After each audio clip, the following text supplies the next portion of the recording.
ನೀವು ನೋಡ್ತಾ ಇದ್ದೀರಾ ಸೂಪರ್ ಪ್ರೈಮ್ ಎಟ್ 9. ನಾನು ಸ್ಮಿತಾ ರಂಗನಾಥ್. ದಿನದ ಅಗ್ರ ಸುದ್ದಿಯನ್ನ ಸಮಗ್ರವಾಗಿ ಹೇಳ್ತೀವಿ ಇವತ್ತಿನ ಸೂಪರ್ ಪ್ರೈಮ್ ಎಟ್ 9 ನಲ್ಲಿ. ಅದಕ್ಕಿಂತ ಮುಂಚೆ ಸೂಪರ್ ಹೆಡ್ಲೈನ್ಸ್. ಕೇಸರಿ ಸೇನೆಗೆ ಶಾಕ್ ಕೊಟ್ಟ ಸಿದ್ದು ಸರ್ಕಾರ. ಪಠ್ಯ ಮತಾಂತರ ಎಪಿಎಂಸಿ ಕಾಯ್ದೆ ರದ್ದಿಗೆ ನಿರ್ಧಾರ. ಸೇಡಿನ ರಾಜಕೀಯ ಅಂತ ಬಿಜೆಪಿ ಟೀಕಾ ಪ್ರಹಾರ. ಅಕ್ಕಿ ಸಿಗದೆ ಸಂಕಷ್ಟಕ್ಕೆ ಸಿಲುಕಿದ ಅನ್ನಭಾಗ್ಯ ಫ್ರೀಯಾಗಿ ಕೇಳ್ತಿಲ್ಲ ಅಂತಿದೆ ಕಾಂಗ್ರೆಸ್ ಪಾಳಯ. 10 ಕೆಜಿ ಕೊಡ್ದಿದ್ರೆ ಪ್ರತಿಭಟಿಸೋಕೆ ಬಿಜೆಪಿ ನಿರ್ಣಯ. ಗ್ಯಾರಂಟಿಯಿಂದ ಜನಸಾಮಾನ್ಯರಿಗೆ ಗೋಳು. 6,000 ಬಾಡಿಗೆ ಕಟ್ಟುವವರಿಗೆ 6,800 ಕರೆಂಟ್ ಬಿಲ್ಲು. ಬಸ್ನಿಂದ ಬಿದ್ದ ವೃದ್ಧೆ ಆಸ್ಪತ್ರೆ ಪಾಲು. ಭಾರತ ಪಾಕ್ನಲ್ಲಿ ಬಿಪರ್ಜಾಯ್ ಅಬ್ಬರ.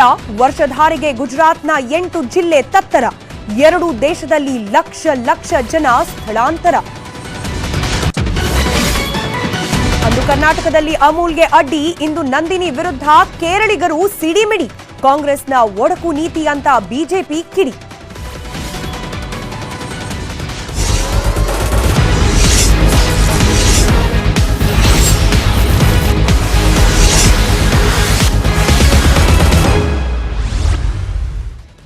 ಬಿಜೆಪಿ ಬುಡಕ್ಕೆ ಮೂರ್ ಬಾಂಬ್ ಬಿಟ್ಟಿದೆ ಕಾಂಗ್ರೆಸ್ ಸರ್ಕಾರ. ಅವರಿದ್ದಾಗ ತಂದ ಇವರು ವಿರುದ್ಧವಾಗಿ ನಿಂತು ಆಕ್ಷೇಪಿಸಿದ್ದ ಕಾಯ್ದೆ ಕಾನೂನುಗಳನ್ನ ವಾಪಸ್ ಪಡೆಯೋ ನಿರ್ಧಾರ ಕ್ಯಾಬಿನೆಟ್ ಕೈಗೊಂಡಿದೆ. ಅಲ್ಲಿಗೆ ಇದು ಕೇವಲ ಪರಿಷ್ಕರಣೆನಾ ಅಥವಾ ಸೇಡಿನ ರಾಜಕಾರಣನ ಅನ್ನೋ ಪ್ರಶ್ನೆ ಮೂಡಿದೆ. ಸಿದ್ದರಾಮಯ್ಯ ಸಂಪುಟ ಸಭೆ ಕೊಡ್ತು ಶಾಕ್. ಬಿಜೆಪಿ ಅವಧಿಯ ನಿರ್ಧಾರಗಳಿಗೆಲ್ಲ ಬ್ರೇಕ್. ಸಿದ್ದರಾಮಯ್ಯ ಸರ್ಕಾರದ 3ನೇ ಸಂಪುಟ ಸಭೆಯಲ್ಲಿ ಬಿಜೆಪಿಯನ್ನ ಕೆರಳಿಸುವ ಮಹತ್ವದ ನಿರ್ಧಾರಗಳು ಹೊರಬಿದ್ದಿವೆ. ಶಾಕ್ 1, ಕೇಸರಿ ಪಡೆಯ ಮತಾಂತರ ನಿಷೇಧ ಕಾಯ್ದೆ ರದ್ದು ಮಾಡಿದೆ. ಶಾಕ್ 2, ಸೂಲಿಬೆಲೆ ಸಾವರ್ಕರ್ ಹೆಡ್ಗೆವಾರ್ ಪಠ್ಯಕ್ಕೆ ಕತ್ತರಿ ಹಾಕಿದೆ. ಶಾಕ್ 3, ಬಿಜೆಪಿ ಕನಸಿನ ಎಪಿಎಂಸಿ ತಿದ್ದುಪಡಿ ಕಾಯ್ದೆ ವಾಪಸ್ಗೆ ನಿರ್ಧರಿಸಿದ್ದು ಮುಂದಿನ ಅಧಿವೇಶನದಲ್ಲೇ ಚರ್ಚೆ ಆಗಲಿದೆ. ರಾಜ್ಯದಲ್ಲಿ ಜಾರಿಯಲ್ಲಿರ್ತಕ್ಕಂಥ ಕರ್ನಾಟಕ ಧಾರ್ಮಿಕ ಸ್ವಾತಂತ್ರ್ಯ ಹಕ್ಕು ಸಂರಕ್ಷಣಾ ಅಧಿನಿಯಮ 2022 ಏನಿತ್ತಲ್ಲ ಅದನ್ನು ರದ್ದುಗೊಳಿಸಿ ವಿಧೇಯಕ 2023ಕ್ಕೆ ಅನುಮೋದನೆ ನೀಡಿದ್ದೇವೆ. ಹೋದ್ ಸತಿ ಏನು ಹಿಂದಿನ ಸರ್ಕಾರ ಚೇಂಜ್ ಮಾಡಿತ್ತು ಅದನ್ನು ಮಾತ್ರ, ಅದಕ್ಕಿಂತ ಮುಂಚೆ ಏನಿತ್ತು ಅದನ್ನು ಉಳಿಸ್ಕೊಂಡಿದೀವಿ ಅಷ್ಟೇ. ಅವ್ರು ಏನು ಬದಲಾವಣೆಯನ್ನು ಮಾಡಿದಾರಲ್ಲ ಆ ಬದಲಾವಣೆಯನ್ನ ತೆಗೆದುಹಾಕಿದೀವಿ ಅಷ್ಟೇ. ಮತ್ತೆ ಅದಕ್ಕಿಂತ ಹೌದು ತೆಗೆದಿದ್ದೀವಿ ಅದನ್ನ. ಕರ್ನಾಟಕ ಕೃಷಿ ಉತ್ಪನ್ನ ಮಾರುಕಟ್ಟೆ ವ್ಯವಹಾರ ಅಧಿನಿಯಮಕ್ಕೆ ಈಗಾಗಲೇ ಕ್ಯಾಬಿನೆಟ್ ಅನುಮೋದನೆಯನ್ನ ಕೊಟ್ಟಿದೆ. ನಾಳೆ ಬರ್ತಕ್ಕಂಥ ವಿಧಾನಸಭೆಯಲ್ಲಿ ಇದನ್ನ ಮಂಡನೆ ಮಾಡ್ತೀವಿ. ಪರಿಷ್ಕರಣೆ ಹೆಸರಲ್ಲಿ ಬಿಜೆಪಿಗೆ ಸಿದ್ದು ಸಂಪುಟ ಬಾಂಬ್ ಇಟ್ಟಿದ್ದಷ್ಟೇ ಅಲ್ಲ, ತಾಕತ್ತಿದ್ರೆ ಬಿಜೆಪಿ ಹಗರಣಗಳನ್ನು ತನಿಖೆ ಮಾಡಿಸಿ ಅಂತ ಸವಾಲು ಹಾಕ್ತಿರೋ ಕಮಲಕಲಿಗಳ ಆಸೆಯನ್ನು ಈಡೇರಿಸೋ ನಿರ್ಣಯ ಮಾಡಿದೆ ಸಿದ್ದು ಸರ್ಕಾರ. ನಿರ್ಣಯ 1, ಬಿಜೆಪಿ ಅವಧಿ ಹಗರಣಗಳ ತನಿಖೆ ನಿರ್ಧರಿಸಿದ್ದಾರೆ. ನಿರ್ಣಯ 2, ತನಿಖೆಗಾಗಿ ಹೊಸ ಎಸ್ಐಟಿ ಟೀಮ್ ರಚನೆಗೆ ತೀರ್ಮಾನ ಆಗಿದೆ. ನಿರ್ಣಯ 3, ಮುಂದಿನ ಸಂಪುಟದಲ್ಲಿ ಎಸ್ಐಟಿ ಹೊಸ ಟೀಮ್ಗೆ ಅಂತಿಮ ಮುದ್ರೆ ಬೀಳಲಿದೆ. ನಿರ್ಣಯ 4, ಬಜೆಟ್ ಅಧಿವೇಶನದ ಒಳಗೆ ತನಿಖೆ ಆದೇಶ ಹೊರಬೀಳಲಿದೆ. ನಿನ್ನೆಯಷ್ಟೇ ಕೇಂದ್ರ ಸರ್ಕಾರ ಅನ್ನಭಾಗ್ಯದ ಹೆಚ್ಚುವರಿ ಅಕ್ಕಿಯನ್ನ ತಡೆದಿದೆ ಅಂತ ಸಿದ್ದರಾಮಯ್ಯ ಸಿಡಿದೆದ್ದಿದ್ರು. ಇವತ್ತು ಅದೇ ಸಿಟ್ಟಲ್ಲಿ ಸಂಪುಟ ಸಭೆ ನಡೆಸಿ ನಿರ್ಣಯ ಅಂಗೀಕರಿಸಿ ಶಾಕ್ ಕೊಟ್ಟಿದೆ ಸರ್ಕಾರ ಅನ್ನೋದ್ರಲ್ಲಿ ಡೌಟೇ ಇಲ್ಲ. ಅವರು ಮಾಡಿರ್ತಕ್ಕಂಥ ತಪ್ಪು ಅಂತ ಹೇಳಿ ಜನನೇ ಹೇಳಿರುವಾಗ ಮತ್ತೆ ರಾಜಕೀಯ ಅಸ್ತ್ರ ಮಾಡಿ ರಾಜಕೀಯ ಮಾಡೋದಕ್ಕೆ ಹೋಗೋದಕ್ಕೆ ಯಾವುದೇ ರೀತಿಯಾಗಿರ್ತಕ್ಕಂಥ ನೈತಿಕ ಹಕ್ಕು ಅವ್ರಿಗಿಲ್ಲ. ನೈತಿಕ ಹಕ್ಕು, ಸೇಡೋ, ಶಾಕೋ, ಒಟ್ನಲ್ಲಿ 3 ಪ್ರಮುಖ ನಿರ್ಧಾರ ಅಂತೂ ಇವತ್ತಿನ ಸಚಿವ ಸಂಪುಟ ಸಭೆಯಲ್ಲಿ ಕೈಗೊಳ್ಳಲಾಗಿದೆ. ಒಂದೊಂದಾಗಿ 3 ನಿರ್ಣಯಗಳ ಒಳನೋಟವನ್ನ ಗಮನಿಸ್ತಾ ಹೋಗೋಣ. ಮೊದಲ ಶಾಕಿಂಗ್ ನಿರ್ಧಾರ ಬಿಜೆಪಿ ಪಾಲಿಗೆ ಕಾಂಗ್ರೆಸ್ ಸರ್ಕಾರ ಇವತ್ತು ಕೈಗೊಂಡಿದ್ದು ಅಂತಂದ್ರೆ ಅದು ಮತಾಂತರ ನಿಷೇಧ ಕಾಯ್ದೆ. ಬಿಜೆಪಿ ಸರ್ಕಾರ ಜಾರಿಗೆ ತಂದಿದ್ದ ಕಾಯ್ದೆಯನ್ನ ವಾಪಸ್ ಪಡೆದುಕೊಳ್ತೀವಿ ಅನ್ನೋ ಸಚಿವ ಸಂಪುಟ ಸಭೆಯಲ್ಲಿ ಕೈಗೊಳ್ಳಲಾದ ನಿರ್ಧಾರ. ಹಾಗಾದ್ರೆ ಈ ಒಂದು ಕಾಯ್ದೆಯಲ್ಲಿ ಏನಿತ್ತು ಗಮನಿಸ್ತಾ ಹೋಗೋಣ. 2022ರಲ್ಲಿ ಬಿಜೆಪಿ ತಂದಿದ್ದಂತಹ ಮತಾಂತರ ನಿಷೇಧ ಕಾಯ್ದೆ ಇದು. ಇದರ ವಿರುದ್ಧವಾಗಿ ವಿರೋಧ ಪಕ್ಷದ ಸ್ಥಾನದಲ್ಲಿದ್ದಾಗಲೂ ಕೂಡ ಕಾಂಗ್ರೆಸ್ ವಿರೋಧಿಸಿತ್ತು. ಸ್ವ ಇಚ್ಛೆಯಿಂದ ಮತಾಂತರ ಆಗಬೇಕು ಅಂತಂದ್ರೂ ಕೂಡ ಈ ಕಾಯ್ದೆಯ ಅನುಸಾರ ಡಿಸಿ ಅಥವಾ ತಹಶೀಲ್ದಾರ ಅನುಮತಿಯನ್ನ ಪಡ್ಕೊಳ್ಳೋದು ಕಡ್ಡಾಯ ಆಗಿತ್ತು. ಹಾಗೆ ಬಲವಂತವಾಗಿ ಯಾರಾದ್ರೂ ಮತಾಂತರ ಮಾಡ್ತಿದ್ದಾರೆ ಅನ್ನೋ ದೂರು ದಾಖಲಾದ್ರೆ 3 ರಿಂದ 5 ವರ್ಷದ ತನಕ ಜೈಲು ಶಿಕ್ಷೆ ಜೊತೆಗೆ ಹತ್ತತ್ರ 50,000 ದಂಡ ವಿಧಿಸುವಂತಹ ಪ್ರಾವಿಷನ್ ಕೂಡ ಈ ಒಂದು ಕಾಯ್ದೆಯ ಅಡಿಯಲ್ಲಿ ತರುವ ಪ್ರಯತ್ನವನ್ನ ಬಿಜೆಪಿ ಸರ್ಕಾರ ಆ ಸಂದರ್ಭದಲ್ಲಿ ಮಾಡಿತ್ತು. ಕೇವಲ ಇಲ್ಲಿಗೆ ನಿಲ್ಲಿಲ್ಲ.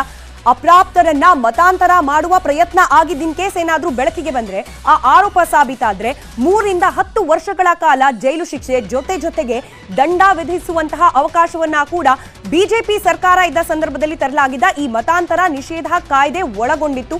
ಇದೆಲ್ಲದಕ್ಕೂ ಕೂಡ ಕತರಿ ಪ್ರಯೋಗ ಮಾಡ್ಲಿಕ್ಕೆ ಹೊರಟಿದೆ ಕಾಂಗ್ರೆಸ್. ಇಲ್ಲಿಗೆ ನಿಲ್ಲಿಲ್ಲ ಬಿಜೆಪಿಯ ಪ್ರಯತ್ನಗಳು. ಇನ್ನು ಮತಾಂತರಕ್ಕೆ ಬಲಿಯಾದ್ರೆ, ಇನ್ ಕೇಸ್ ಯಾರಾದ್ರೂ ಬಲವಂತದ ಮತಾಂತರಕ್ಕೆ ಒಳಗಾಗಿದ್ದಾರೆ, ಅದರಿಂದ ಶೋಷಿತರಾಗಿದ್ದಾರೆ ಅಂತ ಗೊತ್ತಾದ್ರೆ ಅವರಿಗೆ ಸರ್ಕಾರವೇ 5 ಲಕ್ಷ ಪರಿಹಾರ ಕೊಡ್ತೀವಿ ಅನ್ನೋ ಘೋಷಣೆಯನ್ನ ಕೂಡ ಬಿಜೆಪಿ ಅಧಿಕಾರದಲ್ಲಿದ್ದ ಸಂದರ್ಭದಲ್ಲಿ ಫಾರ್ಮಾನನ್ನ ಹೊರಡಿಸಲಾಗಿತ್ತು. ಹಾಗೆ ಮತಾಂತರಕ್ಕೆ ಆ ಕಾರಣಕ್ಕೋಸ್ಕರ ಯಾರಾದ್ರೂ ಮದುವೆ ಆಗಿದ್ದಾರೆ ಅನ್ನೋದೇನಾದ್ರೂ ಬೆಳಕಿಗೆ ಬಂದ್ರೆ ಅಂಥ ಮದುವೆಯೇ ಊರ್ಜಿತವಲ್ಲ, ಆ ಮದುವೆ ಅಸಿಂಧು ಅಂತ ಹೇಳಿ ಘೋಷಿಸುವ ಒಂದು ಅವಕಾಶ ಕೂಡ ಈ ಒಂದು ಕಾಯ್ದೆಯ ಅಡಿಯಲ್ಲಿ ತರಲಾಗಿತ್ತು. ಬಿಜೆಪಿಯ ಈ ಮತಾಂತರ ನಿಷೇಧ ಕಾಯ್ದೆಯನ್ನ ಕಾಂಗ್ರೆಸ್ ವಾಪಸ್ ಪಡೆಯುವ ನಿರ್ಣಯವನ್ನ ಕೈಗೊಂಡಿದೆ ಇವತ್ತು ನಡೆದ ಮಹತ್ವದ ಸಚಿವ ಸಂಪುಟ ಸಭೆಯಲ್ಲಿ. ಅಲ್ಲಿಗೆ ಬಿಜೆಪಿ ಪಾಲಿಗೆ ತಾನು ಅಧಿಕಾರದಲ್ಲಿದ್ದ ಸಂದರ್ಭದಲ್ಲಿ ಕೈಗೊಂಡ ನಿರ್ಣಯಕ್ಕೆ ವಿರುದ್ಧವಾಗಿ ನಡ್ಕೊಳ್ಳೋ ಮೂಲಕ ಕಾಂಗ್ರೆಸ್ ಮೊದಲ ಶಾಕ್ ನೀಡಿದೆ. ಅಲ್ಲಿಗೆ 3ರಲ್ಲಿ 1 ಆಯ್ತು.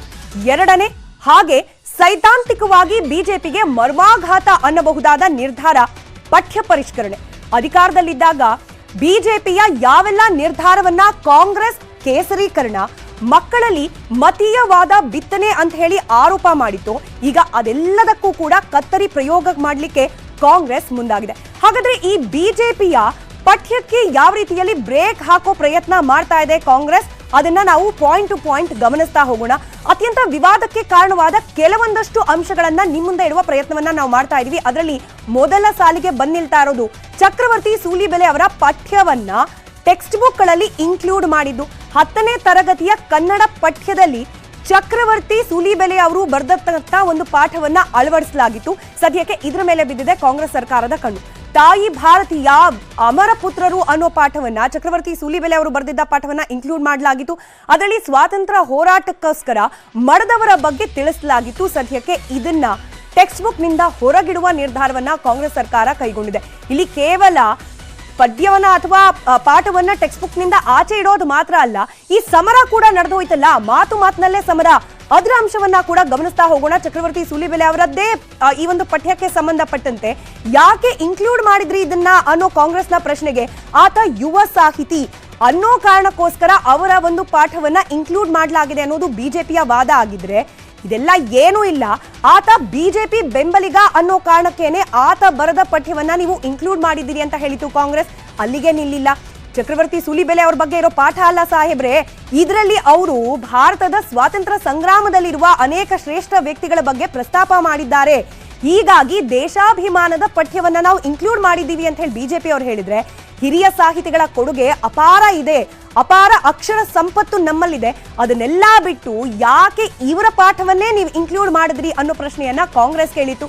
ಹಾಗೆ ಈ ಪಾಠ ಓದಿದ್ರೆ ಮಕ್ಕಳಲ್ಲಿ ನಮ್ಮ ದೇಶದ ಇತಿಹಾಸದ ಬಗ್ಗೆ ಅರಿವು ಮೂಡುತ್ತೆ, ದೇಶಾಭಿಮಾನ ಮೂಡುತ್ತೆ ಅನ್ನೋದು ಬಿಜೆಪಿ ವಾದ ಆಗಿದ್ರೆ, ನಿಮ್ ಸಿದ್ಧಾಂತಕ್ಕೆ ಅನುಗುಣವಾದ ಕಲ್ಪನೆಯ ಇತಿಹಾಸ ಓದೋ ಅನಿವಾರ್ಯತೆ ನಮ್ಮ ಮಕ್ಕಳಿಗಿಲ್ಲ ಅನ್ನೋದು ಕಾಂಗ್ರೆಸ್ನ ವಾದ.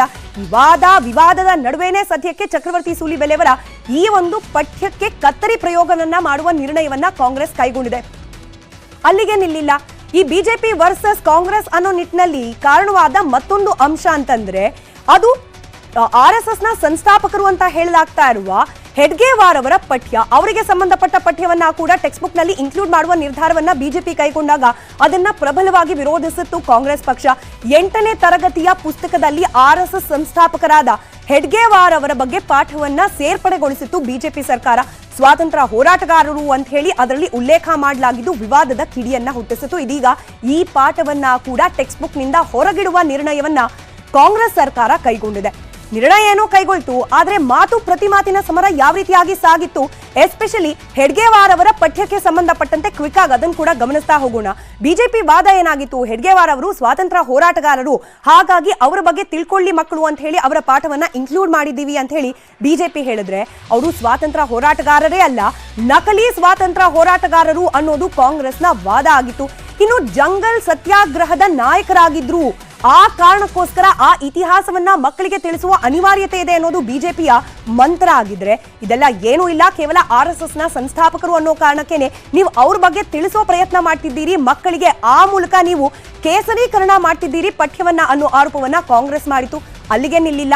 9 ತಿಂಗಳು ಜೈಲು ವಾಸವನ್ನ ಅನುಭವಿಸಿದ್ರು, ದೇಶಕ್ಕೋಸ್ಕರ ತಮ್ಮನ್ನ ತಾವು ಸಮರ್ಪಿಸಿಕೊಂಡ್ರು ಅಂತ ಹೇಳಿ ಬಿಜೆಪಿ ತನ್ನ ನಿಲುವನ್ನ ಹಿಡಿದಿಟ್ಕೊಳ್ಳೋ ಪ್ರಯತ್ನವನ್ನ ಮಾಡಿದ್ರೆ, ಅದಕ್ಕೆ ಟಕ್ಕರ್ ಕೊಟ್ಟಿದ್ದು ಕಾಂಗ್ರೆಸ್ ಯಾವ ರೀತಿ, ಬ್ರಿಟಿಷರ ಜೊತೆಯಲ್ಲೇನೆ ರಾಜಿ ಮಾಡ್ಕೊಂಡಿದ್ರು ಹೆಡ್ಗೇವಾರ್ ಅವರು. ಅವ್ರು ಯಾವುದೇ ರೀತಿಯಲ್ಲೂ ತ್ಯಾಗ ಬಲಿದಾನಕ್ಕೆ ಅರ್ಹರಾಗಿರ್ಲಿಲ್ಲ ಅಥವಾ ಇದ್ರು ಅನ್ನೋ ಕಾರಣಕ್ಕೆ ಅವ್ರ ಬಗ್ಗೆ ಪಠ್ಯವನ್ನ ಮಕ್ಕಳಿಗೆ ಕಲಿಸಬೇಕು ಅನ್ನೋ ಅನಿವಾರ್ಯತೆ ಇಲ್ಲ ಅನ್ನೋದು ಕಾಂಗ್ರೆಸ್ನ ವಾದವಾಗಿತ್ತು. ಅಲ್ಲಿಗೆ ಎರಡಾಯ್ತು. ಕೇವಲ ಇಷ್ಟೇ ಅಲ್ಲ, ಇನ್ನೂ ಒಂದು ವಿಚಾರಕ್ಕೆ ಸಂಬಂಧಪಟ್ಟಂತೆ ಕೋಪ್ ಬೀಳ್ತಾ ಇದೆ ಕಾಂಗ್ರೆಸ್ ಸರ್ಕಾರದಿಂದ. ಯಾವುದದು? ಸಾವರ್ಕರ್ ಪಠ್ಯ. ಕೇವಲ ಪಠ್ಯದ ವಿಚಾರಕ್ಕೆ ಮಾತ್ರ ಅಲ್ಲ, ಸಾವರ್ಕರ್ ಅನ್ನೋ ವಿಚಾರವೇ ದೊಡ್ಡ ವಿವಾದಕ್ಕೆ ಕಾರಣವಾಗಿದ್ದು ಬೇರೆ ಬೇರೆ ಸಂದರ್ಭದಲ್ಲಿ ಬೇರೆ ಬೇರೆ ಸ್ವರೂಪ ಪಡ್ಕೊಂಡಿದ್ದು ನಾವು ಗಮನಿಸಿದ್ವಿ. ಅದನ್ನೆಲ್ಲ ಪಕ್ಕಕ್ಕಿಟ್ಟು ಕೇವಲ ಪಠ್ಯದ ವಿಚಾರವನ್ನ ಗಮನ ಕೊಡೋಣ. ಅಂಡಮಾನ್ ಜೈಲಿನಲ್ಲಿದ್ರು ಸಾವರ್ಕರ್.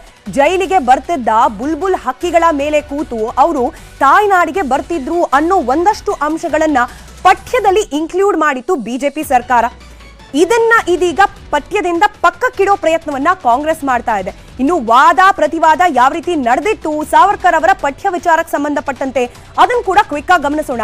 50 ವರ್ಷ ಜೈಲಲ್ಲಿದ್ರು, ಇವ್ರ ಬಗ್ಗೆ ಕಲಿದಲೆ ಬೇರೆ ಯಾರ ಬಗ್ಗೆ ಕಲಿತಾರೆ ಮಕ್ಕಳು ಅನ್ನೋದು ಬಿಜೆಪಿ ವಾದ ಆದ್ರೆ, ಇದೆಲ್ಲವೂ ಕೂಡ ಬಿಜೆಪಿಯ ಕಟ್ಟು ಕತೆ, ಸತ್ಯಕ್ಕೆ ದೂರವಾದದ್ದು ಅನ್ನೋದು ಕಾಂಗ್ರೆಸ್ನ ಆರೋಪ.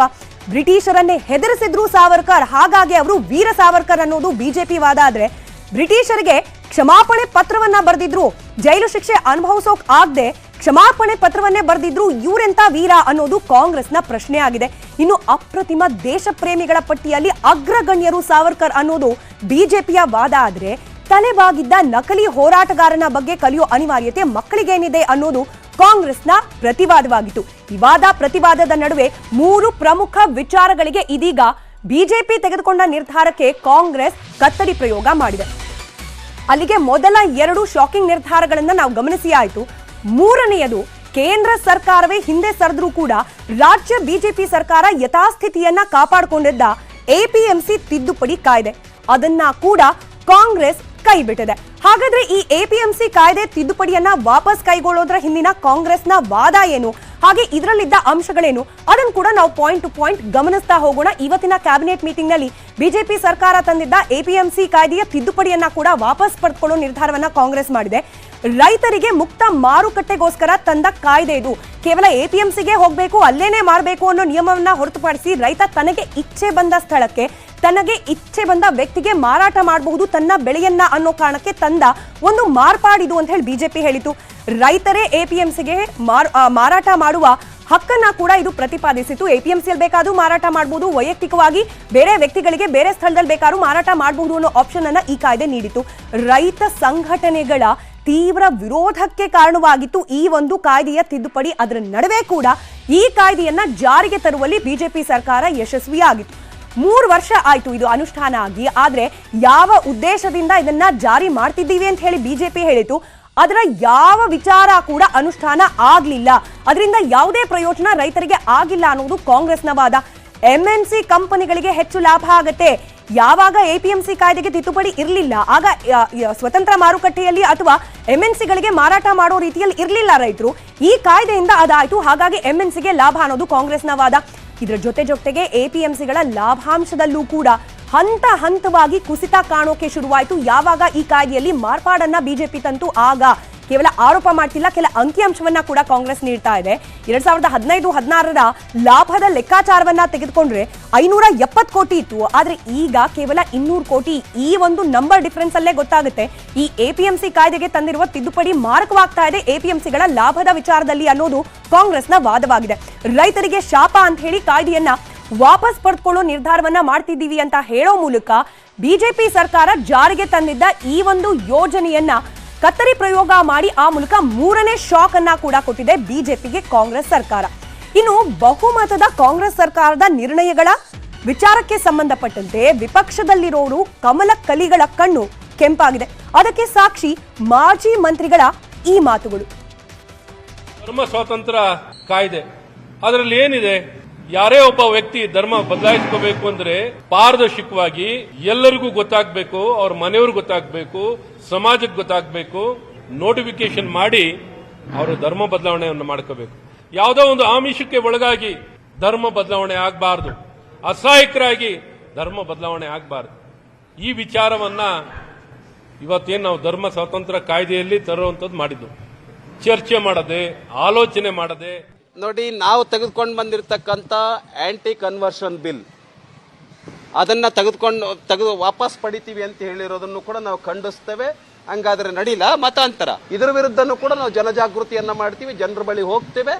ಸಿದ್ದರಾಮಯ್ಯ ಸರ್ಕಾರದ ದೇಶದ್ರೋಹಿತನವನ್ನ ಜನರ ಮುಂದೆ ಪುಟಗಳನ್ನ ಸೇಡು ಅಸೂಯೆಯ ರಾಜಕೀಯನ ಅನ್ನೋ ಅನುಮಾನ ಅಲ್ಲಿಗೆ ನಿಲ್ಲಿಲ್ಲ. ರಾಜ್ಯ ಕಾಂಗ್ರೆಸ್ಗೆ ಒಳ್ಳೆ ಹೆಸರು ಬರಬಾರದು ಅಂತ ಅಸೂಯೆಯಿಂದ ಕೇಂದ್ರ ಅಕ್ಕಿ ಕೊಡ್ತಿಲ್ಲ ಅಂತ ಸಿಎಂ ಸಿದ್ದರಾಮಯ್ಯ ಆರೋಪ ಮಾಡಿದ ಮೇಲೆ ರಾಜ್ಯದಲ್ಲಿ ಅಕ್ಕಿ ವಾರೇ ಶುರುವಾಗ್ಬಿಟ್ಟಿದೆ. 10 ಕೆಜಿ ಅಕ್ಕಿ ಕೊಡ್ತೀವಿ ಅಂತ ಅಬ್ಬರಿಸಿದ್ದ ಕಾಂಗ್ರೆಸ್ ಅದೇ ಅಕ್ಕಿ ಹೊಂದಿಸೋಕೆ ಏದುಸಿರು ಬಿಡುತ್ತಿದೆ. ದುಡ್ಡು ಕೊಟ್ಟರೂ ನೀವು ಕೇಳಿದಷ್ಟು ಅಕ್ಕಿ ಕೊಡಲ್ಲ ಅಂತ ಕೇಂದ್ರ ಸರ್ಕಾರ ಶರಾ ಬರೆದಿದೆ. ಅದೇ ವಿಚಾರಕ್ಕೆ ಸಿಎಂ ಸಿದ್ದರಾಮಯ್ಯ ಆದಿಯಾಗಿ ಮಂತ್ರಿವರಿಯರು ಮೋದಿ ವಿರುದ್ಧ ಮುಗಿಬಿದ್ದಿದ್ದಾರೆ. ನಾವು ಯಾರು ಪುಕ್ಸಟೆ ಕೇಳಿಲ್ಲ, ಮಾಮೂಲಿ ನೀವು ಪೂಲ್ ಮಾಡ್ತಾ ಇದೀರಿ, ಆ ಪೂಲ್ ನಲ್ಲಿ ಅಕ್ಕಿ ಕೊಡಿ ಅಂತ ಹೇಳ್ತಾ ಇದ್ದಾರೆ. ನಮ್ಮ ಹತ್ರ ಇಲ್ಲ ಅಂತ ಹೇಳಿ ಕಾಗದ ಬರೆದಿದ್ದಾರೆ. ನಮ್ಗೆ ಅಕ್ಕಿ ಕೊಡಬೇಕು ಅಂತೇಳಿ ಎಲ್ಲಾ ರಾಜ್ಯಗಳಿಗೂ ಕೂಡ ಅವರು ವಿಡ್ರಾ ಮಾಡಿದ್ದಾರೆ. ಇದಕ್ಕೆ ಒಂದು ದೊಡ್ಡ ಹೋರಾಟದ ಕಾರ್ಯಕ್ರಮನೇ ರೂಪಿಸ್ತೀನಿ. ಪುಕ್ಸಟೆ ಕೊಡ್ತಾ ಇದಾರೇನ್ರಿ, ದುಡ್ಡು ಕೊಡ್ತಾ ಇದೀವಿ ನಾವು. ಇವ್ರೇನ್ ನಮ್ಮ ಮೇಲೆ ದೊಡ್ಡ ಉಪಕಾರ ಮಾಡ್ದಂಗೆ ಆಡ್ತಾ ಇದಾರಲ್ಲ. ಮತ್ತೆ ವಿರೋಧ ಪಕ್ಷಗಳನ್ನ ತುಳಿಯುವಂತ ಕೆಲಸವನ್ನ ಕೇಂದ್ರ ಸರ್ಕಾರ ಈ ಅಕ್ಕಿ ಕೊಡೋದಿಲ್ಲ ಅಂತ ಹೇಳೋದ್ರ ಮುಖಾಂತರ ಮಾಡ್ತಾ ಇದೆ. ಕೇಂದ್ರ ಸರ್ಕಾರದಿಂದ ನಾವೇನು ಫ್ರೀ ಕೇಳ್ತಾ ಇಲ್ಲ. ನಮ್ಮ ಮುಖ್ಯಮಂತ್ರಿಯವರು ಏನ್ ಹೇಳ್ತಾರೆ, ನಾವು ಹಣ ಕೊಡ್ತೀವಿ, ನಿಮ್ಮ ಹತ್ರ ಕೊಡಿ ಅಂತ ಹೇಳಿದೀವಿ ಹೊರತು ಅವರೇನಾದ್ರು ಫ್ರೀ ಕೊಡಿ ಅಂತ ಹೇಳಿದ್ರೆ ಅವ್ರು ಹೇಳ್ದನ್ನ ಒಪ್ಕೊಳ್ಳಿ. ಜುಲೈ 1ರಿಂದ 10 ಕೆಜಿ ಉಚಿತ ಅಕ್ಕಿ ಕೊಡದಿದ್ರೆ ಹೋರಾಟ ನಡೆಸಲಾಗುವುದು ಅಂತ ಬಿಜೆಪಿ ವಾರ್ನಿಂಗ್ ಕೊಟ್ಟಿದೆ. 10 ಕೆಜಿಯಲ್ಲಿ 5 ಕೆಜಿ ಕೇಂದ್ರ ಸರ್ಕಾರ ಕೊಡುದು. ಇವರು ಕರೆಕ್ಟ್ ಆಗಿ ಸತ್ಯವನ್ನು ಹೇಳ್ಬೇಕಾದ್ರೆ ನಾವು 5 ಕೆಜಿ ರಾಜ್ಯ ಸರ್ಕಾರದಿಂದ ಆ 5 ಕೆಜಿಗೆ ಸೇರಿಸಿ ಹೆಚ್ಚುವರಿ ಕೊಡ್ತೀವಿ ಅಂತ ಹೇಳಬೇಕು. ನಾವು 10 ಕೆಜಿ ಕೊಡ್ತೀವಿ 10 ಕೆಜಿ ಕೊಡ್ತೀವಿ ಅಂದ್ರೆ 10 ಕೆಜಿಯಲ್ಲಿ 5 ಕೆಜಿ ಕೇಂದ್ರ ಸರ್ಕಾರದಿಂದ ನರೇಂದ್ರ ಮೋದಿ ಸರ್ಕಾರ ಕೊಡ್ತಾ ಇರುವಂತದ್ದು. ಇವರಿಗೆ ಇವತ್ತು ಅಕ್ಕಿ ಕಳಿಸ್ಕೊಡ್ತೀವಿ, ನೀವು ನಾಳೆಯಿಂದ ನಿಮ್ಮ ಹೆಸರು ಹಾಕೊಂಡು ಕೊಟ್ಬಿಡಿ ಅಂತ ಅವ್ರೇನು ಕಮಿಟ್ಮೆಂಟ್ ಲೆಟರ್ ಕೊಟ್ಟಿಲ್ಲ. ಎಲ್ಲಿದ್ದು ತೋರಿಸ್ಲಿ ಇವ್ರ ಕಮಿಟ್ಮೆಂಟ್ ಲೆಟರ್? FCI ಏನೂ ಹೇಳ್ದಲ್ಲೇ ತನ್ನ ಕೈಲಿ ಆಗದಿರೋದನ್ನೆಲ್ಲ ಕೇಂದ್ರದ ಕರೆಗೆ ಬೆಟ್ ಮಾಡುವಂತ ಚಾಳಿಯನ್ನ ಇಷ್ಟು ಬೇಗನೆ ಶುರು ಮಾಡಿದ್ದಾರೆ. ಸಂಕಷ್ಟ ಕಾಲದ ಮಧ್ಯೆ ಸಿಎಂ ಸಿದ್ದರಾಮಯ್ಯ ಮೊದಲ ಬಾರಿಗೆ ರಾಷ್ಟ್ರಪತಿ ಮುರ್ಮು, ಪ್ರಧಾನಿ ಮೋದಿ ಭೇಟಿಗೆ ಸಮಯಾವಕಾಶ ಕೋರಿದ್ದಾರೆ. ಅದೇ ಸಂದರ್ಭದಲ್ಲಿ ಅಕ್ಕಿ ಕೇಳುವ ಸಾಧ್ಯತೆ ಇದೆ. ಈ ಆರೋಪ ಪ್ರತ್ಯಾರೋಪದ ನಡುವೆ ಅಸಲಿ ಕತೆ ಏನು, ಯಾವಾಗೆಲ್ಲ ಏನೆಲ್ಲ ಆಯ್ತು, ಈ ಅಕ್ಕಿ ಹಂಚಿಕೆ ವಿಚಾರಕ್ಕೆ ಸಂಬಂಧಪಟ್ಟಂತೆ ಪಾಯಿಂಟ್ ಅದನ್ನ ಗಮನಿಸ್ತಾ ಹೋಗೋಣ. ಇವ್ರು ಕೇಳಿದ್ ಯಾವಾಗ, ಅವ್ರು ಕೊಡೋದಿಲ್ಲ ಅಂದಿದ್ ಯಾವಾಗ? ಇದಕ್ಕೆ ಒಂದಷ್ಟು ಸ್ಪಷ್ಟೀಕರಣದ ಅಂಶಗಳು ಈ ರೀತಿ ಇದೆ. ಹಣದುಬ್ಬರ ಹಾಗೆ ಮುಕ್ತ ಮಾರುಕಟ್ಟೆಗೆ ಅಕ್ಕಿ ಗೋಧಿ ವಿಚಾರಕ್ಕೆ ಸಂಬಂಧಪಟ್ಟಂತೆ ಕೇಂದ್ರ ಸರ್ಕಾರ ಒಂದು ಮೀಟಿಂಗ್ ನಡೆಸುತ್ತೆ. ಯಾವಾಗದು? ಕೇಂದ್ರದಿಂದ OMSST ಸಭೆ ನಡೆದದ್ದು 8/6 ಅಂದ್ರೆ ಈ ತಿಂಗಳ 8ನೇ ತಾರೀಕು. ಈ ಡೇಟ್ ಅನ್ನ ನೆನ್ಪಿಟ್ಕೊಳ್ಳಿ. 8ನೇ ತಾರೀಕು ಕೇಂದ್ರ ಸರ್ಕಾರ ಅಕ್ಕಿ ಹಾಗೆ ಗೋಧಿ ಸಪ್ಲೈ ವಿಚಾರಕ್ಕೆ ಸಂಬಂಧಪಟ್ಟಂತೆ ಒಂದು ಮೀಟಿಂಗ್ ಅನ್ನ ನಡೆಸುತ್ತೆ. ಪ್ರಕೃತಿ ವಿಕೋಪ ರಾಜ್ಯಗಳಿಗೆ ಅಕ್ಕಿ ಗೋಧಿಯನ್ನ ಪೂರೈಕೆ ಮಾಡೋದು ನಮ್ಮ ಟಾಪ್ ಪ್ರಿಯಾರಿಟಿ ಅನ್ನೋ ಡಿಸಿಷನ್ ಅನ್ನ ಆ ಸಭೆಯಲ್ಲಿ ಕೈಗೊಳ್ಳುತ್ತೆ. ಕೇವಲ ಇಷ್ಟು ಮಾತ್ರ ಅಲ್ಲ, ಗರೀಬ್ ಕಲ್ಯಾಣ್ ಯೋಜನೆಯ ಅಡಿಯಲ್ಲಿ ಯಾರೆಲ್ಲ ಜನರಿಗೆ ಉಚಿತವಾಗಿ ಅಕ್ಕಿಯನ್ನ ನೀಡ್ತಾ ಇದೀವಿ ಅವ್ರಿಗೆ ಕೊಡೋದು ಕೂಡ ನಮ್ಮ ಪ್ರಾಶಸ್ತ್ಯ ಆಗಬೇಕು ಅನ್ನೋ ನಿರ್ಣಯವನ್ನ ಕೈಗೊಳ್ಳಲಾಗುತ್ತೆ. ಈ ನಿರ್ಣಯಕ್ಕೆ ಅನುಮೋದನೆ ಸಿಕ್ಕಿದ್ದು 13ನೇ ತಾರೀಕು, ಈ ತಿಂಗಳ 13ನೇ ತಾರೀಕು. ಈ ದಿನಾಂಕವನ್ನ ಕೂಡ ನೆನ್ಪಿಟ್ಕೊಳ್ಬಿಡಿ. ಇದು ಕೇಂದ್ರ ಸರ್ಕಾರದ ಲೆಕ್ಕ. ಆದ್ರೆ ನಮ್ಮ ರಾಜ್ಯದಲ್ಲಿ ಏನಾಯ್ತು ಅನ್ನೋದನ್ನು ಕೂಡ ಮುಂದಿನ ಹಂತದಲ್ಲಿ ಗಮನಿಸೋಣ. ಎಲ್ಲಾ ರಾಜ್ಯಗಳಿಗೂ ಕೂಡ ಅಕ್ಕಿ ಗೋಧಿ ಮಾರಾಟಕ್ಕೆ ತಡೆ ನೀಡಬೇಕು. ಯಾಕಂತಂದ್ರೆ ಯಾವುದು ನಮ್ಮ ಟಾಪ್ ಪ್ರಿಯಾರಿಟಿ ಇದೆ ಅದಕ್ಕೆ ಮೊದಲ ಪ್ರಾಶಸ್ತ್ಯ ನೀಡಬೇಕು ಅಂತ ಹೇಳಿ 13ನೇ ತಾರೀಕು ಡಿಸಿಷನ್ ಅಂತ ತಗೊಂಡು ಆ ಡಿಸಿಷನ್ಗೆ ಅನುಮೋದನೆ ಕೊಡುತ್ತೆ ಕೇಂದ್ರ ಸರ್ಕಾರ. ರಾಜ್ಯ ಹೆಚ್ಚುವರಿ ಅಕ್ಕಿಯನ್ನ ಕೇಳಿದ್ದು 9ನೇ ತಾರೀಕು. ನಾವು ಗಮನಿಸಬೇಕು, 8ನೇ ತಾರೀಕು ಕೇಂದ್ರದಲ್ಲಿ ಮೀಟಿಂಗ್ ಆದ್ರೆ ಅದಾದ ಮಾರನೇ ದಿನ ರಾಜ್ಯ ಸರ್ಕಾರದಿಂದ ಡಿಮಾಂಡ್ ಹೋಗುತ್ತೆ, ನಮಗೆ ಹೆಚ್ಚುವರಿ ಅಕ್ಕಿ ಬೇಕು ಅಂತ ಹೇಳಿ. FCI ಅಕ್ಕಿ ಪೂರೈಕೆ ಭರವಸೆ ಕೊಟ್ಟಿದ್ದು 12ನೇ ತಾರೀಕು. 12ನೇ ತಾರೀಕು FCI ಆಯ್ತು, ಸ್ಟಾಕ್ ಇದೆ, ನಿಮಗೆ ಸರಬರಾಜು ಮಾಡುವ ಬಗ್ಗೆ ಚಿಂತನೆ ನಡೆಸ್ತೀವಿ ಅಂತ ಹೇಳಿ 12ನೇ ತಾರೀಕು ಹೇಳುತ್ತೆ. ಅಕ್ಕಿ ಪೂರೈಕೆಗೆ ಕೇಂದ್ರ ಸರ್ಕಾರ ತಡೆಯೊಡ್ಡಿದ್ದು ಯಾವಾಗ 8ನೇ ತಾರೀಕು ಮೀಟಿಂಗ್ ಆಗಿ ಕೆಲವೊಂದಷ್ಟು ಡಿಸಿಷನ್ ತೆಗೆದುಕೊಳ್ಳಲಾಗುತ್ತೆ. ಆ ಡಿಸಿಷನ್ಗೆ 13ನೇ ತಾರೀಕು ಯಾವಾಗ ಅನುಮೋದನೆ ಬೀಳುತ್ತೆ ಆಗ ಕೇಂದ್ರ ಹೇಳುತ್ತೆ ಇಲ್ಲ, ಸಾಧ್ಯ ಇಲ್ಲ, ಅಕ್ಕಿಯನ್ನ ಹೆಚ್ಚುವರಿಯಾಗಿ ಕೊಡ್ಲಿಕ್ಕೆ ಸಾಧ್ಯ ಇಲ್ಲ ಅನ್ನೋದನ್ನ. ಹಾಗಾದ್ರೆ ಸದ್ಯಕ್ಕೆ ಯಾವ ಆಹಾರ ಧಾನ್ಯಗಳು ಎಷ್ಟು ಪ್ರಮಾಣದಲ್ಲಿದೆ ಅದನ್ನು ಕೂಡ ಕ್ವಿಕ್ ಆಗಿ ಗಮನಿಸ್ತಾ ಹೋಗೋಣ. ದಾಸ್ತಾನ್ ಎಷ್ಟಿದೆ? ಗೋಧಿ ಜೂನ್ನ ಸ್ಟಾಕ್ ಇರೋದು 308.84 ಲಕ್ಷ ಮೆಟ್ರಿಕ್ ಟನ್ ಅಷ್ಟು. ಜುಲೈಗೆ ಎಷ್ಟಿರಬೇಕು ಅಂತಂದ್ರೆ 411.20 ಲಕ್ಷ ಮೆಟ್ರಿಕ್ ಟನ್ ಅಷ್ಟು. ಹಾಗೆ ಅಕ್ಕಿ 265.08 ಲಕ್ಷ ಮೆಟ್ರಿಕ್ ಟನ್ ಅಷ್ಟು ಈ ತಿಂಗಳ ಸ್ಟಾಕ್ ಆದ್ರೆ ಮುಂದಿನ ತಿಂಗಳಿಗೆ ಹೊತ್ತಿಗೆ ಅದರ ದಾಸ್ತಾನ್ ಆಗ್ಬೇಕಾಗಿರೋದು 411.20 ಲಕ್ಷ ಮೆಟ್ರಿಕ್ ಟನ್. ಇಲ್ಲಿ ಎರಡೂ ಕಡೆ ಅಂದ್ರೆ ಕೇಂದ್ರ ಸರ್ಕಾರ ಹಾಗೆ ರಾಜ್ಯ ಸರ್ಕಾರ ಎರಡೂ ಕಡೆಯಿಂದಲೂ ಕೂಡ ಸೈಮಲ್ಟೇನಿಯಸ್ ಆಗಿ ಬಹುತೇಕ ಒಂದೇ ಕಾಲದಲ್ಲಿ ನಿರ್ಣಯಗಳನ್ನ ಕೈಗೊಂಡಿರೋದ್ರಿಂದ ಅವ್ರ ಮೇಲೆ ಇವರು ಆರೋಪ ಮಾಡ್ತಿದ್ರು ಕೂಡ ಏನಾಯ್ತು ಅನ್ನೋದ್ರ ಅಸಲಿ ಕಥೆಯನ್ನ ನಿಮ್ಮುಂದಿಟ್ಟಿದೀವಿ. ನಿರ್ಧಾರ ನೀವು ಕೈಗೊಳ್ಳಿ. ಇನ್ನು ಗೊಂದಲದ ನಡುವೆಯೂ ಜಾರಿಯಾಗಿರುವ ಏಕೈಕ ಗ್ಯಾರಂಟಿ ಅಂದ್ರೆ ಶಕ್ತಿ ಯೋಜನೆ. ಆದ್ರೆ ಇದರ ಸೈಡ್ ಎಫೆಕ್ಟ್ ದಿನದಿಂದ ದಿನಕ್ಕೆ ಹೆಚ್ಚಾಗ್ತಲೇ ಇದೆ. ಸಿದ್ದರಾಮಯ್ಯ ನೇತೃತ್ವದ ಸರ್ಕಾರವೇನೋ ಫ್ರೀ ಬಸ್ ಬಿಟ್ಟಿದೆ. ಆದರೆ ಫ್ರೀ ಬಸ್ನಿಂದ ನಾನಾ ಸಮಸ್ಯೆ ಉದ್ಭವಿಸಿದೆ. ಚಿಕ್ಕೋಡಿಯಲ್ಲಿ ತುಂಬಿ ತುಳುಕುತ್ತಿದ್ದ ಬಸ್ನಿಂದ ವೃದ್ಧೆಯೊಬ್ಬರು ಆಯುತಪ್ಪಿ ಬಿದ್ದಿದ್ದಾರೆ. ಅದೃಷ್ಟವಶಾತ್ ವೃದ್ಧೆ ಪ್ರಾಣಾಪಾಯದಿಂದ ಪಾರಾಗಿದ್ದಾಳೆ.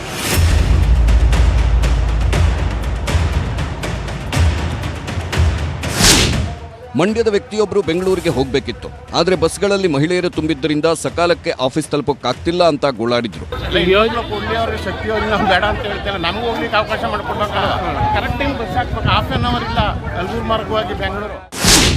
ಮಂಡ್ಯದ ಮಳವಳ್ಳಿ ಬಸ್ ನಿಲ್ದಾಣದಲ್ಲಿ ಮಹಿಳಾ ಮಣಿಗಳ ದಂಡೇ ಕಾಣುತ್ತಿತ್ತು. ಪುರುಷರು ಕಾಸು ಕೊಟ್ಟು ಬಸ್ನಲ್ಲಿ ನಿಂತು ಪ್ರಯಾಣಿಸಿದ್ರು.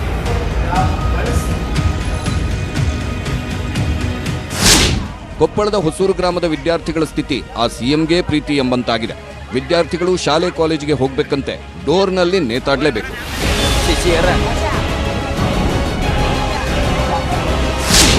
ಫ್ರೀ ಯೋಜನೆಯಿಂದ ಎಲ್ಲಾ ಬಸ್ಗಳು ಫುಲ್ ರಶ್ ಆಗಿವೆ. ಆದ್ದರಿಂದ ಚಾಮರಾಜನಗರದ ಹಂಗಳದಲ್ಲಿ ಬಸ್ಸನ್ನೇ ನಿಲ್ಲಿಸ್ತಿಲ್ವಂತೆ. ಆದ್ದರಿಂದ ಬಸ್ ತಡೆದು ಪ್ರತಿಭಟನೆ ನಡೆಸಲಾಯಿತು.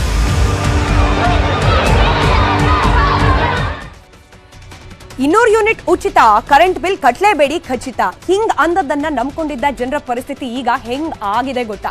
ಡಬಲ್ ಬಿಲ್ ಬಿಟ್ಬಿಡಿ, ಮನೆ ಬಾಡಿಗೆಗಿಂತ ಕರೆಂಟ್ ಬಿಲ್ಲೇ ಹೆಚ್ಚು. 1000 ಬರ್ತಿದ್ದ ಕಡೆ ಲಕ್ಷ. ಮನೆಯಲ್ಲಿ ಇಲ್ಲದವರ ಮನೆಗೂ ಕೂಡ ಉದ್ದುದ್ದ ಬಿಲ್ಲು. 1 2.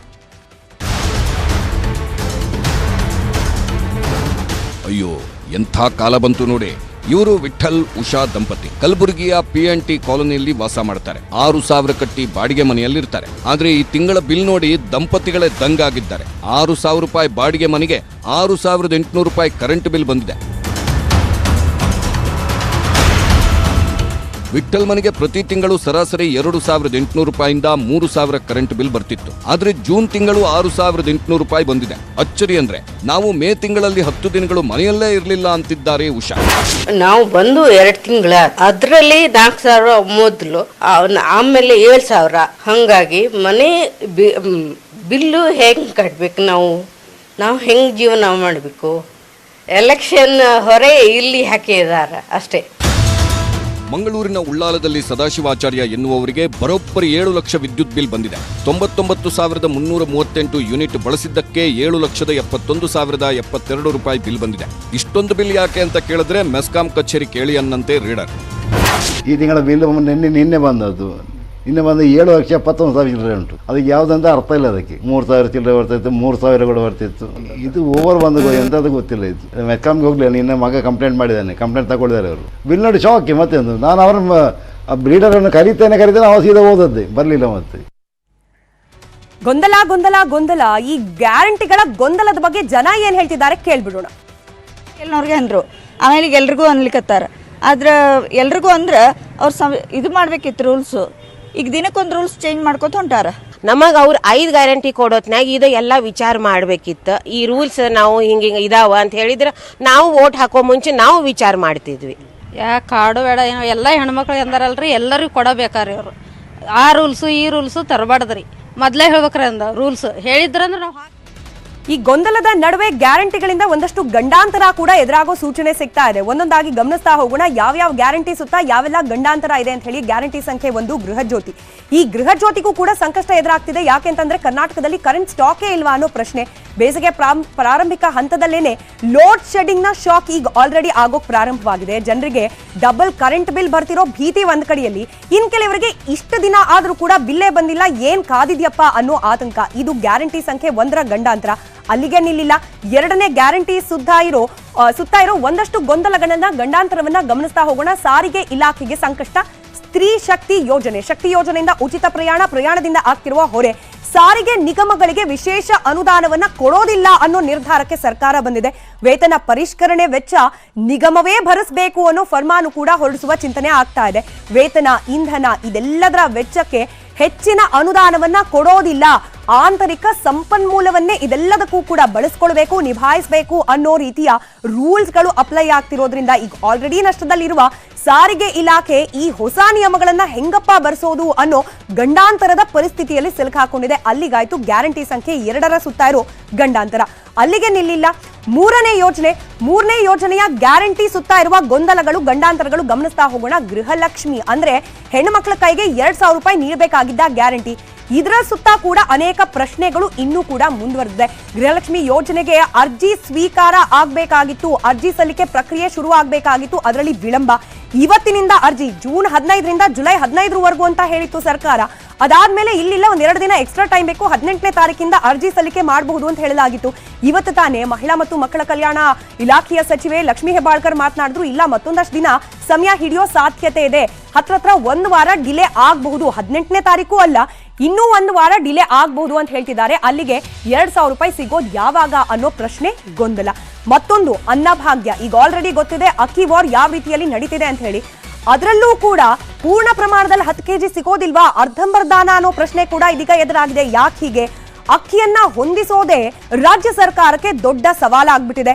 ಇನ್ನು ಈ ವಿಚಾರಕ್ಕೆ ಸಂಬಂಧಪಟ್ಟಂತೆ ಆಗ್ತಾ ಇರುವ ವಿಳಂಬಕ್ಕೆ ಕೇಂದ್ರ ಸರ್ಕಾರದ ಕಡೆಗೆ ಬೊಟ್ಟು ಮಾಡಿ ತೋರಿಸ್ತಾ ಇದೆ ರಾಜ್ಯ ಸರ್ಕಾರ. ಇನ್ನು ಬೇರೆ ಬೇರೆ ರಾಜ್ಯಗಳಿಂದ ಕೂಡ ಅಕ್ಕಿಯನ್ನ ಸಂಗ್ರಹ ಮಾಡೋ ಒಂದು ಪ್ರಯತ್ನ, ಸರ್ಕಸ್ ಕೂಡ ಈಗಲೂ ಮುಂದುವರೆದಿದೆ. ಅಕ್ಕಿ ಸಿಕ್ಕರೆ ಓಕೆ, ಸಿಗದಿದ್ರೆ ಏನಪ್ಪ ಅನ್ನೋ ಪ್ರಶ್ನೆ. ಸಿಗದಿದ್ರೆ ಈ ಯೋಜನೆ ಅನುಷ್ಠಾನ ಕೂಡ ಮತ್ತಷ್ಟು ವಿಳಂಬ ಆಗೋ ಎಲ್ಲಾ ಸಾಧ್ಯತೆಗಳು ಕಂಡು ಬರ್ತಾ ಇದೆ. ಅಲ್ಲಿಗೆ ನಿಲ್ಲಿಲ್ಲ. ಕೊನೆ ಗ್ಯಾರಂಟಿ ಅದನ್ನು ಕೂಡ ಗಮನಿಸ್ಬಿಡೋಣ. ಯುವ ನಿಧಿ ಜನ ಮರ್ತೇ ಬಿಟ್ಟಿದಾರಾ ಇದ್ರ ಬಗ್ಗೆ ಅಂತ ಹೇಳಿ. ಮೊದಲ 4ರಲ್ಲೇ ಇಷ್ಟು ಗೊಂದಲ, ಇದನ್ ಯಾವಾಗ ಅನುಷ್ಠಾನ ಅನ್ನೋ ಪ್ರಶ್ನೆ. ಜೊತೆಗೆ ಹೇಳಿದ್ದು ಎಲ್ಲಾ ವಿದ್ಯಾವಂತ ನಿರುದ್ಯೋಗಿಗಳಿಗೂ ಕೂಡ ಈ ಯೋಜನೆ ಅಪ್ಲೈ ಆಗುತ್ತೆ ಅಂತ ಎಲೆಕ್ಷನ್ಗಿಂತ ಮುಂಚೆ. ಆದ್ರೆ ಎಲೆಕ್ಷನ್ ಆದ್ಮೇಲೆ ಸರ್ಕಾರ ರಚನೆ ಆಗಿದ್ದು, ಅದನ್ನ ಕಟ್ ಆಫ್ ಮಾಡಲಾಗಿದ್ದು 2022-23ನೇ ಸಾಲಿನ ಶೈಕ್ಷಣಿಕ ವರ್ಷದಲ್ಲಿ ಪಾಸ್ಔಟ್ ಆಗಿ ಕೆಲಸ ಸಿಗದೆ ಇದ್ದವ್ರಿಗೆ ಅಂತ ಹೇಳಿ. ಇನ್ನು ಯುವ ನಿಧಿ ಇದು ಯಾವಾಗ ಜಾರಿಗೆ ಬರುತ್ತೆ, ಯಾವಾಗ ಅಪ್ಲಿಕೇಶನ್ ಹಾಕೋ ಪ್ರಾಸೆಸ್ ಶುರುವಾಗುತ್ತೆ, ಇದು ಯಾವುದಕ್ಕೂ ಕೂಡ ಉತ್ತರ ಸಿಗದೆ ಬಹುತೇಕ ವಿದ್ಯಾರ್ಥಿಗಳು ಯುವ ನಿಧಿ ಬಗ್ಗೆ ಆಸೆ ಕಣ್ಗಳಿಂದ ನೋಡೋದನ್ನೇ ಕೈಬಿಟ್ಬಿಟ್ಟಿದ್ದಾರಾ ಅನ್ನೋ ರೀತಿಯ ವಾತಾವರಣ. ಇವಿಷ್ಟು ಕೂಡ ಗ್ಯಾರಂಟಿ ಗೊಂದಲಗಳಿಗೆ ಸಂಬಂಧಪಟ್ಟದ್ದು. ಅಲ್ಲಿಗೆ ಈ ರಾಜ್ಯ ರಾಜಕಾರಣದ ಕಥೆ ಇವತ್ತು ಇರುತ್ತೆ, ನಾಳೆ ಕೂಡ ಮುಂದುವರೆಯುತ್ತೆ. ಇವತ್ತಿಗೆ ಅದನ್ನ ಅಲ್ಲಿಗೆ ಬಿಟ್ಟು ಗುಜರಾತ್ನ ಕರಾವಳಿಯಿಂದ ಎಂಟ್ರಿ ಕೊಟ್ಟು ಭೂಮಿಯನ್ನೇ ನಡಗಿಸ್ತಾ ಇರೋ ಬಿಪರ್ ಜಾಯ್ ಕಡೆಗೆ ನೋಡ್ಬಿಡೋಣ.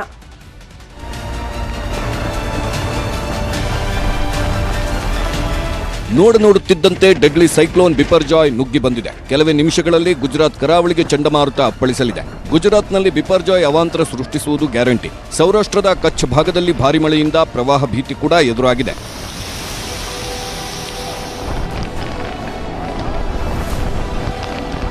ಗುಜರಾತ್ ಸಮುದ್ರ ತೀರದ 10 ಕಿಲೋಮೀಟರ್ ವ್ಯಾಪ್ತಿಯ ಜನರನ್ನ ಶಿಫ್ಟ್ ಮಾಡಲಾಗ್ತಿದೆ. 94,000 ಜನರನ್ನ ಸುರಕ್ಷಿತ ಸ್ಥಳಕ್ಕೆ ಸ್ಥಳಾಂತರಿಸಲಾಗಿದೆ. ಇಲ್ಲಿವರೆಗೆ ಬಿಪರ್ಜಾಯ್ಗೆ 5 ಸಾವನ್ನಪ್ಪಿದ್ದಾರೆ. ಜೂನ್ 16ರವರೆಗೆ ಮೀನುಗಾರಿಕೆಗೆ ನಿರ್ಬಂಧ ಹೇರಲಾಗಿದೆ. ಅದೇನೂ ಅಂತಾರಲ್ಲ, ಸೋತವನ ಮೇಲೆ ಬಾತವನು ಬಿದ್ದಂತೆ. ಹಂಗಾಗಿದೆ ಪಾಕಿಸ್ತಾನದ ಸ್ಥಿತಿ. ಆರ್ಥಿಕ ಸಂಕಷ್ಟಕ್ಕೆ ಸಿಲುಕಿರುವ ಪಾಕಿಸ್ತಾನದ ಮೇಲೆ ಬಿಪರ್ಜಾಯ್ ದಾಳಿ ಮಾಡುತ್ತಿದೆ. ಈಗಾಗಲೇ 60,000ಕ್ಕೂ ಹೆಚ್ಚು ಜನರನ್ನ ಸುರಕ್ಷಿತ ಸ್ಥಳಕ್ಕೆ ಸ್ಥಳಾಂತರಿಸಲಾಗಿದೆ. 1 ಲಕ್ಷ ಜನರ ಸ್ಥಳಾಂತರಕ್ಕೆ ತಯಾರಿ ನಡೆದಿದೆ. ಶಾಲೆ, ಸರ್ಕಾರಿ ಕಚೇರಿಗಳಲ್ಲಿ ಜನರಿಗೆ ಆಸರೆ ನೀಡಲಾಗ್ತಿದೆ. ಶಿಪ್, ಬೋಟ್ಗಳನ್ನು ಸುರಕ್ಷಿತ ಸ್ಥಳಕ್ಕೆ ಶಿಫ್ಟ್ ಮಾಡಲಾಗಿದ್ದು, ಕರಾವಳಿ ಭಾಗದ ಆಸ್ಪತ್ರೆಗಳಲ್ಲಿ ಹೈ ಅಲರ್ಟ್ ಘೋಷಿಸಲಾಗಿದೆ. ಗುಜರಾತ್ನ ಮಹಿಳೆಯೊಬ್ಬರು 1 ತಿಂಗಳ ಮಗಳಿಗೆ ಬಿಪರ್ಜಾಯ್ ಎಂದು ಹೆಸರಿಡಲು ನಿರ್ಧರಿಸಿದ್ದಾರೆ. ಈ ಕುಟುಂಬ ಕಚ್ ಜಿಲ್ಲೆಯ ಜಖೌನ ಆಶ್ರಯ ಕೇಂದ್ರದಲ್ಲಿದೆ. ಗುಜರಾತ್ನ ಪಾಲಿಗಂತೂ ಬಿಪರ್ಜಾಯ್ ಸೈಕ್ಲೋನ್ ಶಾಕ್ ಎದುರಾಗಿದೆ. ಅದರಲ್ಲೂ ಆಗಬಲ್ಲ ಪರಿಣಾಮಗಳ ಆಧಾರದ ಮೇಲೆ ಹವಾಮಾನ ಇಲಾಖೆ ಒಂದಷ್ಟು ಎಚ್ಚರಿಕೆ ನೀಡಿದೆ. ಮುಂಜಾಗ್ರತಾ ಕ್ರಮವನ್ನು ಕೈಗೊಳ್ಳುವಂತೆ ಅಲರ್ಟ್ ಕೂಡ ಘೋಷಿಸಿದೆ. ಹಾಗಾದ್ರೆ ಗುಜರಾತ್ನ ಯಾವ್ಯಾವ ಭಾಗದಲ್ಲಿ ಯಾವ ರೀತಿಯ ಅಲರ್ಟ್ ಅನ್ನ ಸೂಚನೆ ನೀಡಿದೆ ಹವಾಮಾನ ಇಲಾಖೆ, ಕ್ವಿಕ್ ಆಗಿ ಗಮನಿಸ್ತಾ ಹೋಗೋಣ. ಗುಜರಾತ್ನ ದೇವಭೂಮಿ, ದ್ವಾರಕಾ ಪ್ರದೇಶದಲ್ಲಿ ರೆಡ್ ಅಲರ್ಟ್ ಅನ್ನ ಘೋಷಣೆ ಮಾಡಲಾಗಿದೆ. ಅತಿ ಹೆಚ್ಚಿನ ಆಪತ್ತು ಎದುರಾಗಬಲ್ಲ ಸಾಧ್ಯತೆ ಇರೋದ್ರಿಂದ ರೆಡ್ ಅಲರ್ಟ್ ಅನ್ನ ಘೋಷಣೆ ಮಾಡಲಾಗಿದ್ದು, ಮುಂಜಾಗ್ರತಾ ಕ್ರಮಗಳನ್ನು ಕೈಗೊಳ್ಳುವಂತೆ ಸೂಚನೆ ಹೊರಡಿಸಲಾಗಿದೆ. ಇದರ ಜೊತೆಗೆ ಗುಜರಾತ್ನ ಕಚ್ ಪ್ರದೇಶದಲ್ಲೂ ಕೂಡ ರೆಡ್ ಅಲರ್ಟ್ ಅನ್ನ ಘೋಷಣೆ ಮಾಡಲಾಗಿದೆ. ಇಲ್ಲೂ ಕೂಡ ಬಿಪರ್ಜಾಯ್ ಚಂಡಮಾರುತದ ಪರಿಣಾಮ ಅತಿ ಭೀಕರವಾಗಿ ಇರೋ ಸಾಧ್ಯತೆ ಇರೋದ್ರಿಂದಲೇ ಈ ಭಾಗದಲ್ಲಿ ರೆಡ್ ಅಲರ್ಟ್ ಅನ್ನ ಘೋಷಣೆ ಮಾಡಲಾಗಿದೆ. ಇನ್ನು ಜಾಮ್ನಗರ್ ಭಾಗದಲ್ಲೂ ಕೂಡ ಬಿಪರ್ಜಾಯ್ ಚಂಡಮಾರುತದಿಂದಾಗಿ ಹೆಚ್ಚಿನ ಪ್ರಮಾಣದಲ್ಲಿ ಮಳೆ ಆಗ್ತಾ ಇದೆ. ಬಿರುಗಾಳಿ ಸಹಿತ ಮಳೆ ಆಗ್ತಿರೋದ್ರಿಂದಾಗಿ ಈ ಭಾಗದಲ್ಲೂ ಕೂಡ ರೆಡ್ ಅಲರ್ಟ್ ಅನ್ನ ಘೋಷಣೆ ಮಾಡಲಾಗಿದೆ. ಹಾಗೆ ಪೋರ್ಬಂದರ್ ಪ್ರದೇಶದಲ್ಲಿ ಕಡಿಮೆ ಪ್ರಮಾಣದಲ್ಲಿ ಇದ್ರೂ ಕೂಡ ಪರಿಣಾಮ ಪ್ರಭಾವದ ಲೆಕ್ಕಾಚಾರದಲ್ಲಿ ನಾವು ಗಮನಿಸಿದಾಗ ಆತಂಕ ಅಂತೂ ಇದ್ದೇ ಇದೆ. ಆದ್ರೂ ಈ ಪ್ರದೇಶದಲ್ಲಿ ಪೋರ್ಬಂದರ್ನಲ್ಲಿ ಆರೆಂಜ್ ಅಲರ್ಟ್ ಅನ್ನ ಘೋಷಣೆ ಮಾಡಲಾಗಿದೆ. ಹಾಗೆ ಗುಜರಾತ್ನ ಜುನಾಗಢ ಭಾಗದಲ್ಲಿ ಆರೆಂಜ್ ಅಲರ್ಟ್ ಅನ್ನ ಘೋಷಣೆ ಮಾಡಿದೆ ಹವಾಮಾನ ಇಲಾಖೆ. ಹಾಗೆ ರಾಜ್ಕೋಟ್ ಭಾಗದಲ್ಲಿ ಕೂಡ ಆರೆಂಜ್ ಅಲರ್ಟ್ ಅನ್ನ ಡಿಕ್ಲೇರ್ ಮಾಡಲಾಗಿದೆ. ಮೋರ್ಬಿ ಪ್ರದೇಶದಲ್ಲೂ ಕೂಡ ಆರೆಂಜ್ ಅಲರ್ಟ್ ಅನ್ನ ಘೋಷಣೆ ಮಾಡಲಾಗಿದೆ. ಈ ಅಲರ್ಟ್ ನ ಆಧಾರದ ಮೇಲೆ ತಕ್ಕ ಕ್ರಮಗಳನ್ನ ಕೈಗೊಳ್ಳೋದಕ್ಕೆ ಸೂಚನೆಯನ್ನ ರವಾನೆ ಮಾಡಲಾಗಿದೆ. ಇನ್ನು ಬಿಪರ್ಜಾಯ್ ಚಂಡಮಾರುತ ಕರಾವಳಿ ರಾಜ್ಯಗಳನ್ನೇ ನಡುಗಿಸಿ ರಣಭೀಕರ ಮಳೆ ಸುರಿಸಿ ಊರನ್ನೇ ಮುಳುಗಿಸ್ತಾ ಇದೆ. ಇದೇ ಬಿಪರ್ಜಾಯ್ ಮರುಭೂಮಿ ರಾಜ್ಯ ರಾಜಸ್ಥಾನಕ್ಕೂ ಕೂಡ ಲಗ್ಗೆ ಹಾಕಿದ್ದು ಭೀಕರ ಧೂಳಿನ ಮಳೆ ಎಬ್ಬಿಸಿದೆ. ಮರಳು ಗಾಡ್ನಲ್ಲಿ ಬೀಸ್ತಾ ಇರೋ ರಣಮಾರುತದಿಂದ ಧೂಳು ಆವರಿಸಿದ್ದು ಚುರು, ತಾರಾನಗರ, ಸದರ್ಹರ್ ಮತ್ತು ರಾಜಗಢದ ನೂರಾರು ಮನೆಗಳನ್ನ ಧೂಳು ಆವರಿಸಿದೆ. ಮರಗಳು, ಗಿಡಗಳು, ವಿದ್ಯುತ್ ಕಂಬಗಳಿಗೆ ಹಾನಿಯಾಗಿದೆ.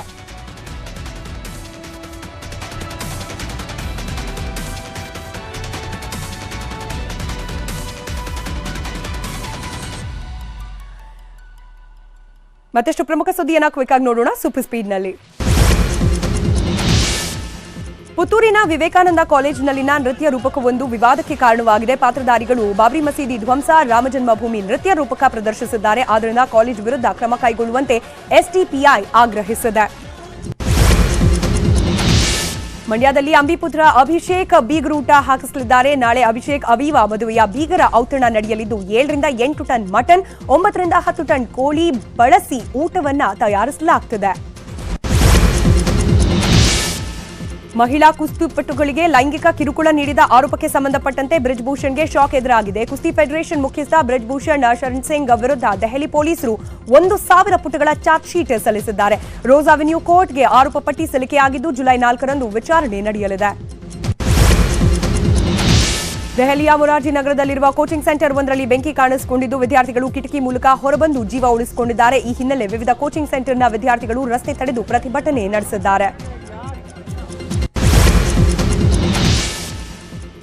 ಪಂಜಾಬ್ನಲ್ಲಿ ಪಾರ್ಕಿಂಗ್ ಲಾಟ್ ಕುಸಿದು ಬಿದ್ದಿದೆ. ಘಟನೆಯಲ್ಲಿ 83 ವಾಹನಗಳಿಗೆ ಹಾನಿಯಾಗಿದ್ದು ಘಟನೆಯ ದೃಶ್ಯಾವಳಿ ಸಿಸಿಟಿವಿಯಲ್ಲಿ ಸೆರೆಯಾಗಿದೆ. ದೆಹಲಿಯಲ್ಲಿ 26 ಕೋಟಿ ಮೌಲ್ಯದ 1 ಕೆಜಿ 922 ಗ್ರಾಂ ಕೊಕೇನ್ ವಶಕ್ಕೆ ಪಡೆಯಲಾಗಿದೆ. ಥರ್ಮೋಕೋಲ್ ಬಾಲ್ಗಳಲ್ಲಿ ಕೊಕೇನ್ ತುಂಬಿಸಿ ಸಾಗಿಸ್ತಾ ಇದ್ದದ್ದು ಪತ್ತೆಯಾಗಿದೆ. ಕೇರಳದಲ್ಲಿ ಕರ್ನಾಟಕದ ನಂದಿನಿ ಹಾಲು ಉತ್ಪನ್ನಗಳ ಮಾರಾಟಕ್ಕೆ ಮಿಲ್ಮನ್ ಎಂದೇ ಹೆಸರಿಸಲಾಗುವ ಕೇರಳ ಹಾಲು ಒಕ್ಕೂಟ ವಿರೋಧವನ್ನ ವ್ಯಕ್ತಪಡಿಸಿದೆ.